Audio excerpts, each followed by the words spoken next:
Hello friends, welcome back to my channel. आज हम इस वीडियो में जानेंगे कि माँ गंगा ने क्यों अपने 7 संतान की कर दी हत्या। इस एक शर्त के कारण बेबस हो गए थे शांतनु। तो चलिए जानते हैं। हिंदू धर्म में गंगा नदी को माँ का स्थान प्राप्त है। हर साल ज्येष्ठ महीने के शुक्ल पक्ष की 10वीं तिथि को गंगा दशहरा का पर्व मनाया जाता है। इस साल गंगा दशहरा 30 मई 2023 को है। मान्यता है कि इसी दिन माँ गंगा पृथ्वी पर अवतरित हुई थी। संतान का रिश्ता दुनिया का सबसे अटूट और खूबसूरत रिश्ता होता है। माँ के लिए उसकी संतान तो पूरे संसार के समान होती है। इसलिए तो बच्चे को लगी एक छोटी सी चोट माँ के लिए पीड़ा होती है। माँ के प्रेम को शब्दों में बयां करना संभव नहीं है। लेकिन पौराणिक काल से जुड़ी एक कहानी को जानकर आप हैरान हो जाएंगे, जिसमें माँ गंगा ने अपने 7 नवजात संतानों की हत्या कर दी। गंगा नदी को माँ का दर्जा प्राप्त है और इसे शुभ व पवित्र नदी माना जाता है। लेकिन महाभारत के अनुसार माँ गंगा ने अपने 7 संतानों को नदी में बहाकर हत्या कर दी थी। आइए जानते हैं माँ गंगा से जुड़ी इस पौराणिक कथा के बारे में। राजा शांतनु को माँ गंगा से प्रेम हो गया था और शांतनु ने उनसे विवाह की इच्छा जताई।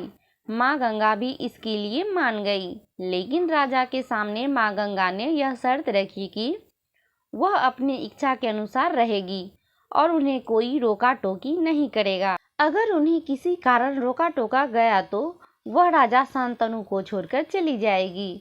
राजा गंगा से प्रेम करता था, इसलिए उसने उनकी यह शर्त मान ली और वचन दिया कि वो कभी गंगा को किसी बात पर नहीं रोकेंगे।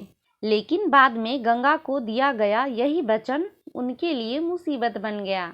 जब गंगा और शांतनु का विवाह हुआ तो गंगा गर्भवती हुई, लेकिन शिशु को जन्म देने के बाद गंगा हर नवजात शिशु को नदी में बहा देती थी।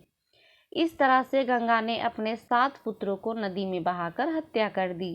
राजा शांतनु ने माँ गंगा को वचन दिया था कि वह कभी किसी बात को लेकर उनसे प्रश्न नहीं करेंगे, इसलिए वो गंगा से कुछ नहीं कह पाते थे। वो अकेले में रोते थे और विलाप करते थे और बिना कोई प्रश्न किए एक विवश मछली की तरह तड़प रहे थे। 7 संतानों को नदी में बहाने के बाद गंगा ने 8वें पुत्र को जन्म दिया। उसे भी गंगा बहाने के लिए नदी की ओर ले जा रही थी। शांतनु भी गंगा के पीछे पीछे जा रहे थे।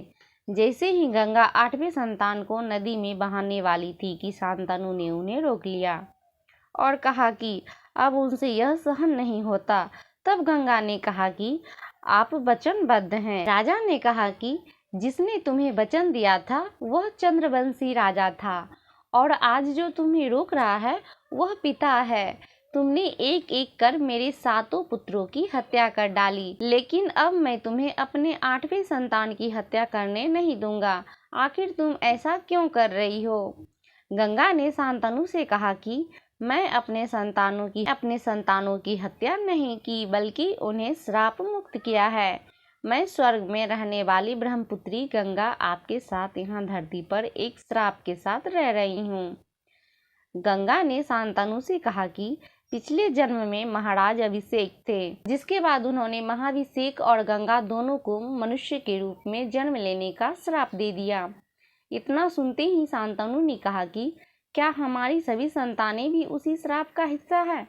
तब माँ गंगा ने कहा कि नहीं आर्यपुत्र, आपके 8 संतान तो बसु हैं। वरिष्ठ ऋषि के गाय को चुराने पर ऋषि ने उन्हें धरती पर जन्म लेने के लिए श्राप दिया था। तब मैंने ही ऋषि वरिष्ठ को वचन दिया था कि मैं अपनी कोख से इन्हें जन्म दूंगी और इसके बाद मृत्यु लोक से उन्हें मुक्ति दिलाऊंगी। लेकिन आपने जिस 8वें पुत्र को आज मृत्यु से बचाया है, उसे धरती पर रहकर श्राप भोगना पड़ेगा, क्योंकि चोरी में इसी का मुख्य हाथ था। शांतनु का यह 8वां पुत्र और कोई नहीं बल्कि देवव्रत था, जो कि अपनी प्रतिज्ञा के कारण भीष्म पितामह कहलाए। भीष्म पितामह को कोई सांसारिक सुख की प्राप्ति नहीं हुई और इन्हें जीवन से लेकर मृत्यु तक बहुत कष्ट झेलना पड़ा। तो फ्रेंड्स, आज का वीडियो यहीं तक। फिर मिलते हैं नेक्स्ट वीडियो में। तब तक के लिए राधे राधे।